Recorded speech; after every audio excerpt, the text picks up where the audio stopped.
So hello everyone, this is Molly and this video is going to be my after school study routine.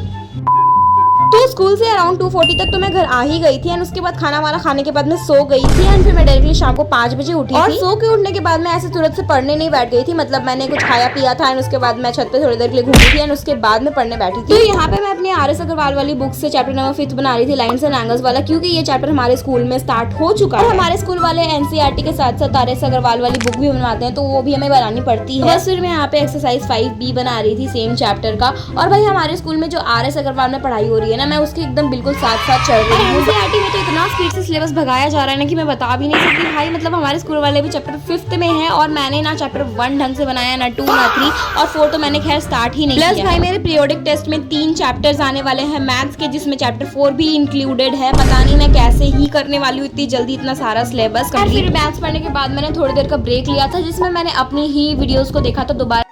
Guys so it's almost 11 PM and मैंने अब तक कुछ भी अच्छे से पढ़ा नहीं है। बस मैंने थोड़ा सा बिल्कुल मैथ सॉल्व किया था, जो कि ये है। बस मैंने 2 पेज ही सॉल्व किया है तब से अब तक। और अभी मेरे को थोड़ा सा मोटिवेटेड फील हो रहा है कि भाई मैं कुछ तो पढ़ लूँ, क्योंकि भाई मैंने आज का भी अपना दिन बर्बाद कर ही दिया है ऑलमोस्ट। तो अभी मैं प्लान है कि मैं थोड़ा तो पढ़ लूँ। तो लेट्स सी। क्या तो इतना करने के बाद मैं चली गई थी अपना स्कूल का जो भी होमवर्क वगैरह था उन सबको कंप्लीट करने के लिए। और यहाँ पे मैं इंग्लिश ग्रामर का होमवर्क बना रही थी। और भाई ग्रामर ने तो मेरा अलग ही दिमाग खराब करके रखा है। मतलब कुछ टॉपिक्स ऐसे हैं ग्रामर के जो मेरे को बिल्कुल समझ में ही नहीं आते हैं यार, मैं क्या करूँ। और भाई बैच में भी हमारे कुछ लेक्चर्स आ चुके हैं ग्रामर के, वो बात अलग है कि मैं देख नहीं रही हूँ और मेरा अलग ही चल रहा है भाई। मतलब मेरे पास इतना सारा बैकलॉग्स है फिजिक्स का, मैथ्स का, साइंस का, बट मैं फिर भी देख नहीं रही हूँ, किसी को भी कंप्लीट नहीं कर रही हूँ। और तो और भाई 10 तारीख से हमारे फर्स्ट पीरियोडिक टेस्ट स्टार्ट होने वाले हैं, जिसके लिए मैंने कुछ भी प्रिपेयर नहीं किया। मतलब मेरी रत्ती भर की भी प्रिपरेशन नहीं हुई और भगवान ही जानते कि मैं क्या करने वाली हूँ अपने टेस्ट में। क्योंकि भाई एक तो मेरे पास बैकलॉग्स का इतना पहाड़ है, ऊपर से इतना सारा सिलेबस दिया हमारे स्कूल वालों ने। मेरे को तो बिल्कुल इम्पॉसिबल ही लग रहा है 10 तारीख से पहले ये सब कुछ कंप्लीट करना। इंग्लिश का होमवर्क कंप्लीट करने के बाद मैंने मैथ्स का लेक्चर देखा था, जो कि मेरा बैकलॉग था और बैकलॉग तो मेरे को कंप्लीट करना ही है भाई कैसे भी करके। तो इसलिए मैं धीरे धीरे करके कर ही रही हूँ। वाला एक लेक्चर कंप्लीट करने के बाद मैं चली गई थी डिनर करने एंड उसके बाद मैंने दोबारा से पढ़ाई स्टार्ट की। तो सबसे पहले जो मैं लाइन्स एंड एंगल्स वाला चैप्टर बना रही थी उसी का मैंने लेक्चर देखा था ऋतिक सर का अराउंड 40-45 मिनट्स का। एंड उसके बाद मैं दोबारा से एक्सरसाइज बनाने बैठ गई थी आर.एस. अग्रवाल वाला ही। मेरे को ना ये चैप्टर काफी इजी लग रहा है। मतलब अभी तक तो मैंने बस 2 ही एक्सरसाइज बनाए हैं, बट दोनों में से आराम से बन गए थे, तो मेरे को काफी इजी लग रहा है ये वाला चैप्टर। और हाँ भाई मैं एक चीज पहले क्लियर कर देती हूँ कि ये आफ्टर स्कूल स्टडी रूटीन है, बट इसका मतलब ये नहीं है कि मैं हर दिन स्कूल से आने के बाद एकदम एग्जैक्ट ऐसा ही रूटीन फॉलो करती हूँ। हर दिन मेरा रूटीन अलग अलग होता है। मतलब ऐसा भी नहीं है कि आज मैंने ये रूटीन फॉलो किया तो कल मैं एकदम दूसरी दुनिया की रूटीन को फॉलो करने लगूंगी। बट कभी कभी मैं मोटिवेटेड रहती हूँ तो ज्यादा पढ़ लेती हूँ, कभी कभी कम पढ़ती हूँ, तो उस हिसाब से अलग अलग होता ही है। तो फिर मेरे एक्सरसाइज 5B में बस 2 क्वेश्चंस बचे थे, उसके अलावा लगभग मेरा सारा कुछ बन गया था। और स्कूल में भी अभी यही सब चल रहा है, तो मैं कर ही लूंगी अच्छे से। ये सारा काम करते करते मेरे को रात के अराउंड 12 बज ही गए थे। एंड भाई मैं बहुत कोशिश कर रही हूँ कि मेरे जल्दी से सारे बैकलॉग्स वगैरह कंप्लीट हो जाए ताकि मैं टेस्ट के लिए प्रिपेयर कर सकूँ। And yes guys that is it for this video. Subscribe for more such videos. Bye bye.